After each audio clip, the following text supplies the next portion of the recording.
Most people have never heard of the Japanese concept called MA, but once you understand it, you'll start to see why so many ambitious people are quietly burning out. MA isn't about doing more or pushing harder. It's about the space between things, the pause, the silence, the emptiness that gives everything else its meaning. Imagine listening to your favorite song. What makes it beautiful isn't just the notes themselves, but the quiet moments in between. Without those pauses, music turns into nothing but noise, a relentless barrage that quickly becomes unbearable. In the West, we're taught to focus on the notes. Every second is supposed to be filled with action, productivity, and progress. If you're not moving, you're falling behind. But the Japanese see things differently. They understand that without space, there's no rhythm, just chaos. MA is the art of appreciating the gaps, the intervals, the moments when nothing seems to be happening. It's the breath between words, the silence before applause, the empty canvas that makes the painting possible. Think about your own life for a moment. How much of your day is filled with noise? Not just literal sound, but the mental noise of constant goals, endless to-do lists, and the pressure to always be achieving something. Maybe you wake up and immediately check your phone, scroll through emails, jump into work, and fill every spare minute with tasks. There's no room for stillness, no space to process, no time to just be. And without that space, life starts to feel overwhelming, even meaningless. The irony is, the more you try to fill every moment, the less satisfaction you actually feel.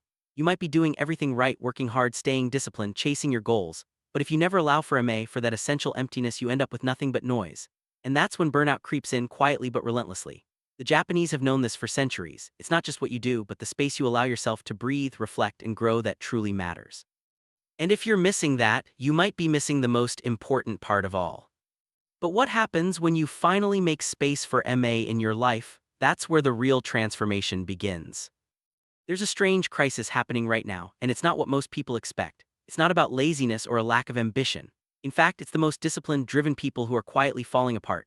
These are the ones who wake up before sunrise, hit the gym while everyone else is still asleep, grind away at their businesses, and study late into the night. On the outside, they look like the definition of success: organized, motivated, and always moving forward. But beneath the surface, something is going terribly wrong. You see, these high achievers are doing everything right, at least according to the usual playbook. They're following the routines, setting the goals, and pushing themselves harder every single day. But instead of feeling fulfilled, they're exhausted. Instead of feeling proud, they're anxious. And no matter how much they accomplish, it never feels like enough. There's always another milestone, another competitor to catch up to, another area of life that needs to be fixed right now. What's really destroying this generation of go-getters isn't a lack of effort, it's the constant, gnawing sense that they're running out of time. The pressure to achieve more faster is everywhere. Social media is filled with stories of overnight success, viral millionaires, and people who seem to have it all by the age of 25. The message is clear: if you're not moving at lightning speed, you're falling behind. And so, the most disciplined people become the most desperate, trapped in a cycle of endless striving and silent self-destruction. But here's the paradox: the harder they push, the more stuck they feel. The more they try to speed up, the more life seems to slow them down. It's not a lack of discipline that's the problem, it's being in too much of a hurry. And this hidden crisis is quietly eroding the happiness, health, and potential of some of the most promising people out there. The question is, what's really causing this, and is there a way out? The answer lies in a secret that most people have never even considered. Most people have never heard of the Japanese concept called MA, but it holds a secret that could change the way you see your entire life. MA isn't about doing more or pushing harder. It's about the space between things, the pause, the silence, the emptiness that gives everything else its meaning. Imagine listening to your favorite song. What makes it beautiful isn't just the notes themselves, but the quiet moments in between. Without those pauses, music turns into nothing but noise, a relentless barrage that quickly becomes unbearable. In the West, we're taught to focus on the notes. Every second is supposed to be filled with action, productivity, and progress. If you're not moving, you're falling behind. But the Japanese see things differently. They understand that without space, there's no rhythm, just chaos. MA is the art of appreciating the gaps, the intervals, the moments when nothing seems to be happening. It's the breath between words, the silence before applause, the empty canvas that makes the painting possible. Think about your own life for a moment. How much of your day is filled with noise? Not just literal sound, but the mental noise of constant goals, endless to-do lists, and the pressure to always be achieving something. Maybe you wake up and immediately check your phone, scroll through emails, jump into work, and fill every spare minute with tasks. There's no room for stillness, no space to process, no time to just be. And without that space, life starts to feel overwhelming, even meaningless.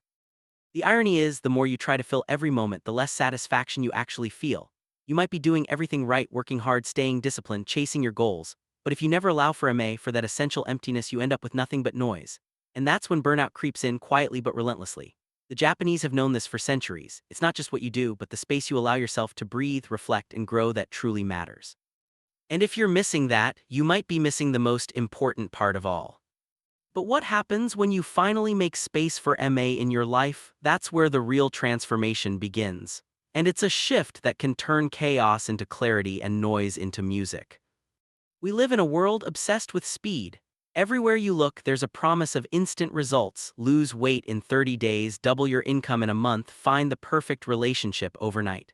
The message is everywhere: if you're not seeing dramatic changes right now, you're doing something wrong. This obsession with quick fixes has quietly become a trap, especially for people who are already disciplined and driven.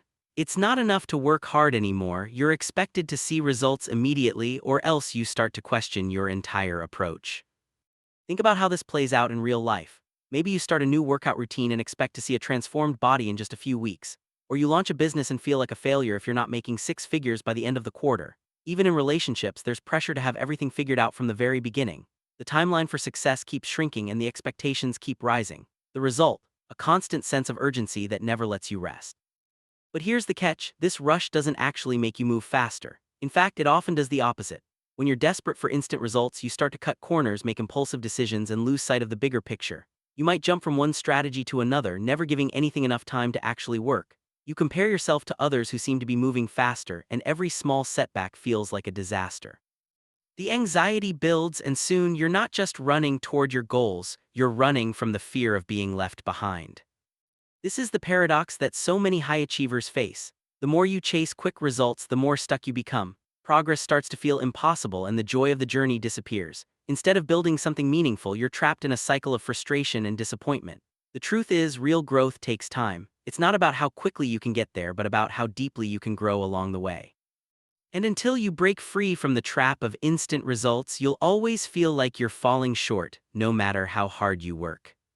But what if there's another way? What if the secret to real progress isn't about speeding up, but about learning to move at the right pace? That's where the story of Matthew comes in, a story that reveals just how dangerous the rush for instant results can be and what it really takes to break free. Meet Matthew. On paper, he was the kind of person everyone envied. At just 28, he was building a tech startup with 3 partners, pulling in $10,000 a month and growing at a steady 15%.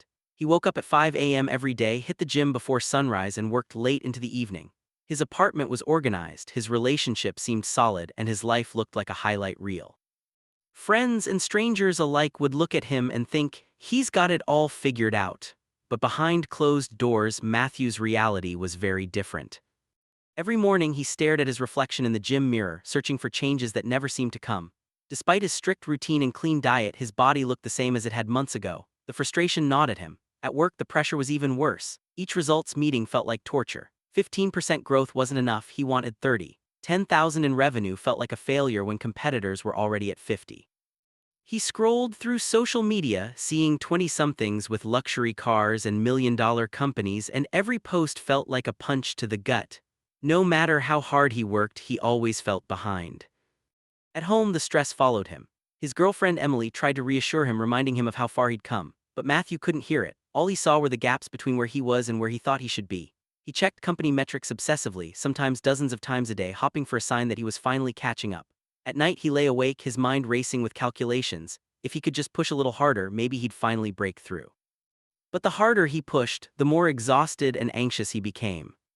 Emily noticed the change. She saw the toll it was taking on him: the sleepless nights, the constant irritability, the way he was never really present even when they were together. She tried to reach him, but Matthew was trapped in his own head, convinced that slowing down meant falling behind.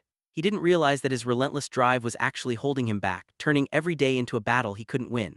On the outside, he looked like a success story.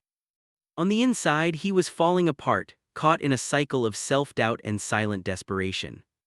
Matthew's story isn't unique. It's the hidden reality for so many people who seem to have it all together. They're disciplined, ambitious, and determined, but underneath they're struggling with a pressure that never lets up.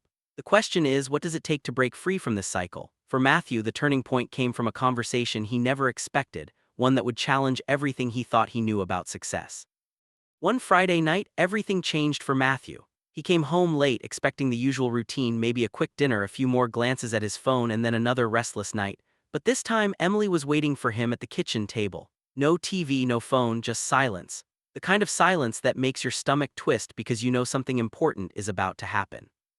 She looked at him with a seriousness he hadn't seen before. Sit down, Matthew, she said quietly. He did, feeling a strange mix of dread and relief. Emily took a deep breath and started, I love you, you know that, right? Her voice was steady, but her eyes were worried. I see a future with you, but there's something I need to say and I need you to really listen. Matthew braced himself, but nothing could have prepared him for what came next. Are you killing yourself? She asked, not physically but on the inside. She described how he hadn't slept properly in months, how he couldn't enjoy anything because his mind was always racing ahead. Even when they went out to dinner or watched a movie, he was never really there. You're here but you're not present, she said, her voice trembling just a little. The words hit him harder than any business setback ever could. Emily wasn't angry, she was scared. Scared of losing the person she loved to a battle he was fighting alone. She pointed out the cruel irony. His company was growing, his health was good, his life looked great from the outside. But he couldn't see any of it. He was so focused on what wasn't there yet that he was blind to everything he'd already built. Matthew tried to defend himself. I need to keep this intensity. If I relax, I'll fall behind. But Emily shook her head. That's not how it works. You're not speeding up, you're stalling. Your anxiety isn't moving you forward, it's holding you back. For the first time, Matthew saw the fear in her eyes. She was afraid of losing him, not to failure but to the relentless pressure he put on himself.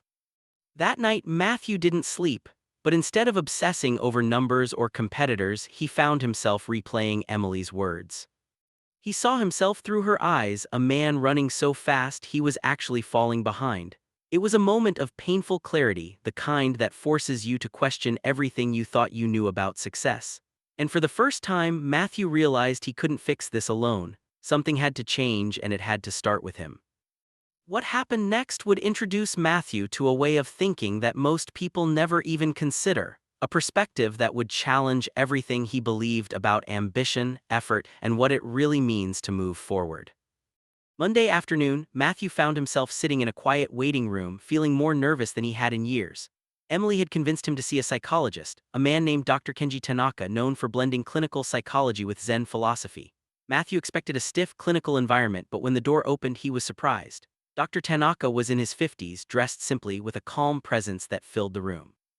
There were no diplomas on the wall, just a small bonsai tree and a painting of a black circle, imperfect and open. They sat in silence for what felt like an eternity. Dr. Tanaka didn't rush to fill the space. Instead, he simply observed Matthew, letting the quiet settle. Finally, he spoke. You run. Matthew blinked, unsure what he meant. Dr. Tanaka continued, not literally but inside. Your body is here, but your mind is already in next week, next month, next year. You're not present. The words sent a chill through Matthew. How could this stranger see right through him? Dr. Tanaka explained that Emily had shared a few details, but he didn't need her to. You arrived early, checked your phone 4 times in 3 minutes, you can't stay still. He asked Matthew a simple question. When was the last time you truly enjoyed something as it was happening? Matthew tried to answer, but nothing came to mind. Dr. Tanaka nodded knowingly. You live in a state Buddhists call sankaradika, suffering caused by the constant movement of the mind. You're always running toward a future that never arrives. He picked up the bonsai tree. This tree is 15 years old, it's small but it's never truly finished. The person who cares for a bonsai isn't in a hurry. They enjoy the process, knowing perfection isn't the goal. He set the tree down and looked at Matthew. You're suffering not because things are going wrong but because you can't enjoy things going right. Your company is growing, your body is healthy, your relationship is strong, but you can't feel it because you're always chasing the next thing. Dr. Tanaka then explained the science behind Matthew's anxiety. The amygdala, he said, is the brain's alarm system. In ancient times, it protected us from predators. Now it reacts to delays, comparisons, and the fear of falling behind. When you're always comparing yourself to others or obsessing over progress, your body goes into survival mode. Cortisol floods your system, your rational brain shuts down, and you become reactive instead of strategic. Ironically, your haste is slowing you down, Dr. Tanaka said. You're pouring so much energy into anxiety that you have nothing left for real progress. He introduced Matthew to the Taoist concept of Wu Wei, effortless action. It's not about doing nothing, it's about moving without forcing, like a river that flows around obstacles instead of crashing into them. The more you force, the more resistance you create. The secret is to find your flow, not to fight the current. For the first time, Matthew saw a glimmer of hope. Maybe the answer wasn't to push harder, but to learn how to let go. Dr. Tanaka's teachings were simple, but they struck at the heart of Matthew's struggle. The real challenge wasn't in working harder, but in learning how to be present, to appreciate the space between achievements, and to trust that growth happens in its own time. It was a lesson that would change everything for Matthew and maybe for anyone willing to listen. Dr. Tanaka didn't just offer Matthew comforting words, he gave him a new framework for living, built on 3 powerful principles from Eastern philosophy. These weren't just abstract ideas, they were practical tools that could transform the way Matthew approached every part of his life. The first principle was Shoshin, or beginner's mind. Dr. Tanaka explained that in Japanese culture, even masters with decades of experience approach their craft as if they're still students. They remain curious, open, and humble, never rushing to declare themselves experts. Your problem, Dr. Tanaka said, is that you want to master everything overnight. You want the perfect business, the perfect body, the perfect relationship immediately. But real mastery is a lifelong journey. When you embrace Shoshin, you stop comparing your timeline to others. You start enjoying the process of learning instead of obsessing over how far you have left to go. Matthew wrote it down. Shoshin, stop comparing, enjoy learning. It felt like a small shift, but it was already changing the way he saw his own progress. The second principle was Kaizen, which means continuous improvement. Unlike the Western obsession with dramatic, overnight transformations, Kaizen is about making tiny, almost invisible improvements every day. Dr. Tanaka illustrated this with a simple example. If you grow your business by just 1% each week, it might not feel like much. But over a year, that's a 67% increase, sustainable, steady, and real. The same goes for your body or your habits. Small, consistent changes compound over time and they don't burn you out. Matthew realized that his obsession with explosive growth had only led to frustration and exhaustion. Kaizen offered a different path, one that was slower but far more sustainable. The third principle was perhaps the hardest to grasp, kunaskai, or enjoying the emptiness.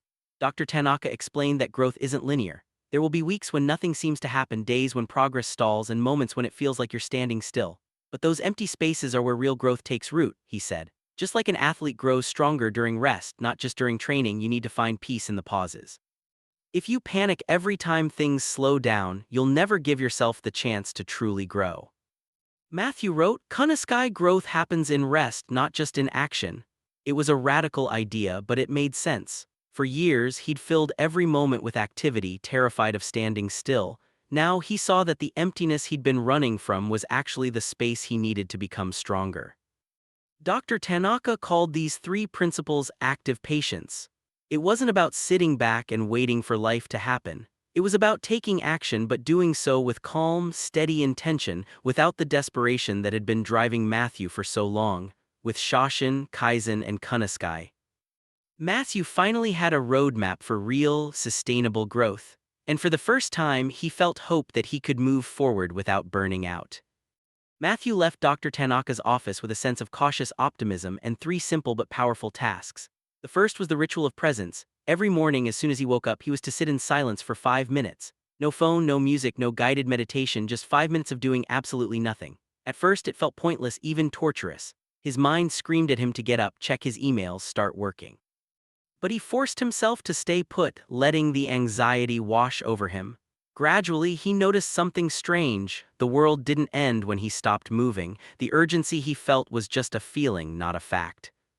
The second task was a gratitude diary, but with a twist. Every night before bed, Matthew wrote down 3 things he did that day, not results, but actions. I worked 6 hours focused. I went to the gym even though I was tired. I had a real conversation with Emily without checking my phone. At first, it felt trivial. He was used to measuring his life by outcomes, not effort. But as the days passed, he started to see a pattern. He was showing up, doing the work, and making progress even if the results weren't dramatic. For the first time in months, he felt a quiet sense of pride, not in what he'd achieved, but in his consistency. The third task was the hardest, a 30-day social media detox. Matthew deleted Instagram, LinkedIn, and Twitter from his phone. No more endless scrolling, no more comparing himself to strangers on the internet. The first few days were rough. He felt disconnected, almost panicked, as if he was missing out on something important. But as the weeks went by, the urge to check faded. He realized how much mental energy he'd been wasting on comparison, and how much calmer he felt without it. By the end of the first week, Matthew noticed subtle changes. During his 5 minutes of silence, he started to observe his thoughts instead of being swept away by them. The gratitude diary became a source of motivation, a reminder that he was on the right path even when progress felt slow. Without social media, he found himself more present with Emily, more focused at work, and less anxious overall. By day 14, the transformation was undeniable. In a meeting with his business partners, one of them panicked about slow growth and wanted to make drastic changes. 2 weeks earlier, Matthew would have joined in the anxiety. Now he calmly pointed out their steady progress, the improvements they'd made, and the sustainability of their approach. For the first time, he truly believed it. 3 weeks in, Matthew stepped on the scale and saw he'd lost 2 kilos, not a dramatic change, but a sustainable one.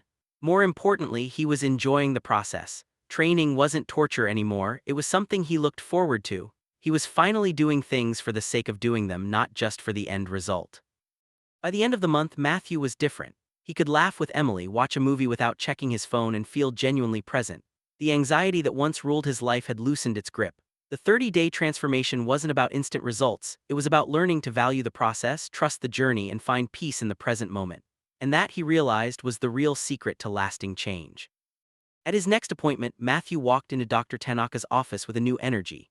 He felt lighter, calmer, and more in control than he had in months. Dr. Tanaka noticed immediately. "You seem different, Matthew. Your body is less tense. Your eyes are clearer. You're taking up less space, not because you're shrinking, but because you're no longer in constant defense mode." For the first time, Matthew realized that the changes he felt inside were visible on the outside too. Dr. Tanaka decided it was time to explain what was happening in Matthew's brain. He drew a simple diagram on a piece of paper. "When you live in a state of constant anxiety," he said, "your body is flooded with stress hormones like cortisol and adrenaline. These chemicals are useful in emergencies, but when they're always present, they start to do real damage. They shrink the hippocampus, the part of your brain responsible for memory and learning. At the same time, your amygdala, the center of fear, becomes hyperactive. You start seeing threats everywhere: slow growth, lack of results, competitors moving faster. Even small setbacks feel like disasters."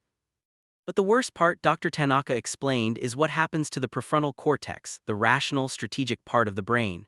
When you're anxious, your prefrontal cortex goes offline. You stop thinking clearly. You make impulsive decisions, miss opportunities, and lose your creativity. In other words, anxiety doesn't just make you feel bad, it literally makes you less effective.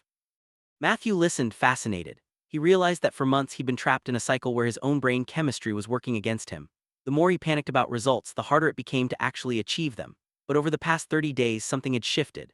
The 5 minutes of daily silence had trained his parasympathetic nervous system, the rest and digest system, to take over. His body was learning that it was safe to slow down, that not every moment was an emergency.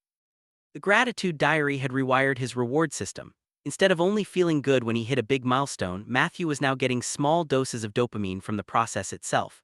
He was learning to enjoy the journey, not just the destination. And by cutting out social media, he'd removed a major source of cortisol spikes. No more constant comparisons, no more feeling like he was always behind.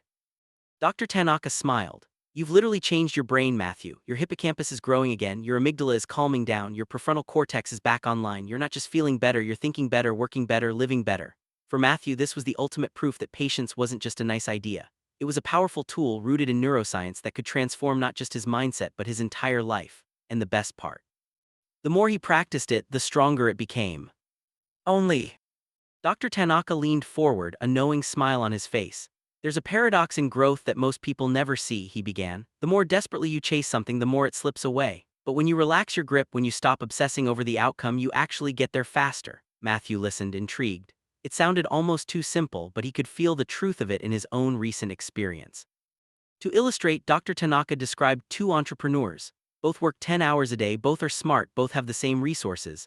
But entrepreneur A is frantic, constantly checking metrics, comparing himself to others, panicking at every slowdown. He spends 4 of his 10 hours working and the other 6 worrying, doubting, and second-guessing.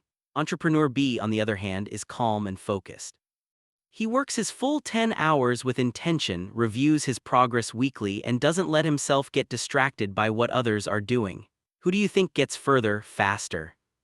The answer is obvious, but the reasons go deeper. The anxious entrepreneur makes reactive decisions, copying competitors, burning money on quick fixes, hearing out of desperation. The patient one, meanwhile, thinks strategically, invests wisely, and builds a foundation that lasts. Over time, the difference becomes dramatic. The calm, patient approach doesn't just win, it wins bigger and more sustainably.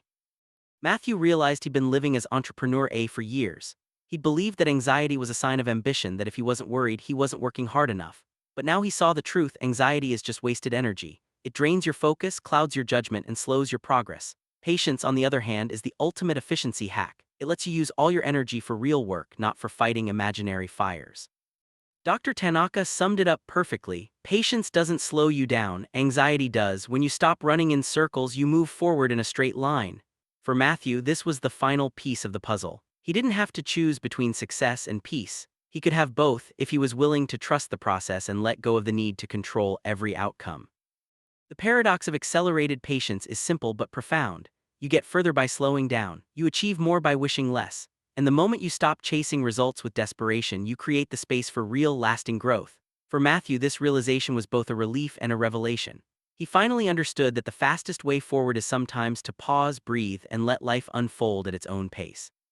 And in that space, everything he'd been chasing began to come to him faster than he ever thought possible. Dr. Tanaka didn't just leave Matthew with ideas, he handed him a practical roadmap for turning active patience into a daily habit. Theory is useless if you don't put it into practice, he said, sliding a sheet of paper across the table. On it were 5 steps, each designed to anchor patience in real life, not just in moments of reflection. Step 1: define process metrics, not just outcome metrics. Most people only measure their success by results, revenue, weight lost, milestones hit, but those are often out of your direct control. Instead, start tracking what you actually do. How many days you worked with focus, how many times you showed up at the gym, how often you had a real conversation with someone you care about. When you measure actions, you always have something to celebrate, even on days when the results aren't obvious. Step 2: establish presence rituals. It's not just about the 5 minutes of silence in the morning. Dr. Tanaka encouraged Matthew to create micropauses throughout his day. Before each meeting, take 30 seconds to breathe deeply. Before each meal, pause for a moment of gratitude. Before bed, spend 2 minutes reflecting on the day. These small rituals act as anchors, pulling you back to the present whenever your mind starts racing toward the future. Step 3: create a weekly review system instead of daily check-ins. Obsessively checking your progress every day only fuels anxiety. Instead, pick one day a week, maybe Sunday morning, to review your progress. Look at the week as a whole. Did you move forward even a little? Did you stick to your process? This approach not only reduces stress, but it also helps you see real patterns and progress that get lost in the noise of daily ups and downs. Step 4: draw your circle of control. On a piece of paper, draw 3 concentric circles. In the center, write what you control 100%: your actions, your habits, your effort. In the next circle, write what you can influence: your results, your relationships, your health. In the outer circle, write what you can't control at all: the economy, competitors, luck. Whenever you feel anxious, ask yourself, am I worrying about something in my control? If not, let it go. Focus your energy where it actually matters. Step 5: practice radical gratitude for the current stage. Every day, look in the mirror and say, I am exactly where I need to be. At first, it might feel fake or forced, but over time, your brain starts to believe it.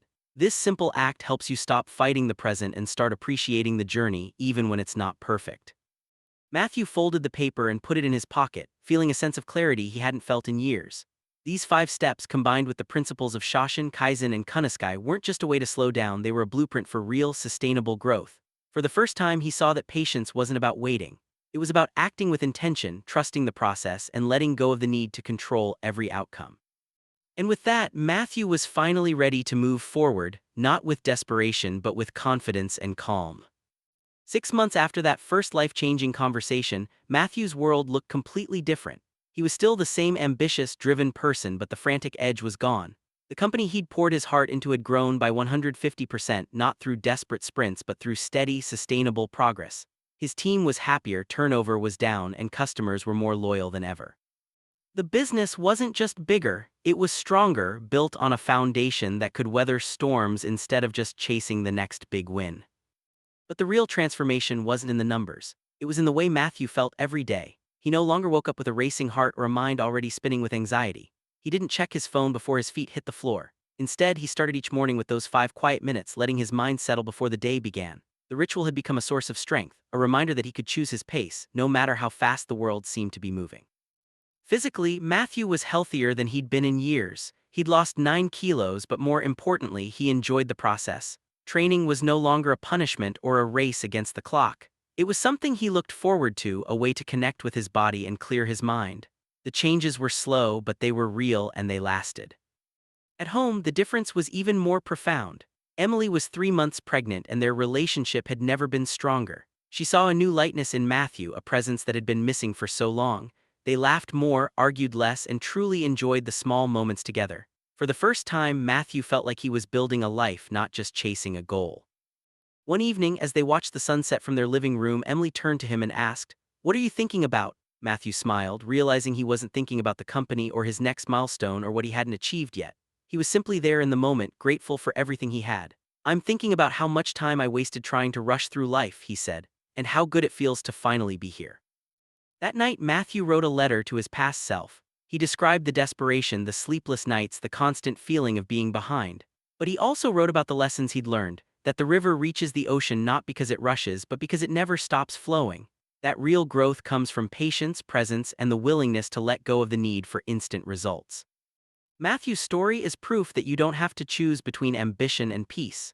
You can have both if you're willing to slow down, trust the process, and find joy in the journey. The real results aren't just in what you achieve, but in how you feel along the way. And sometimes the greatest success is simply learning to be present for your own life.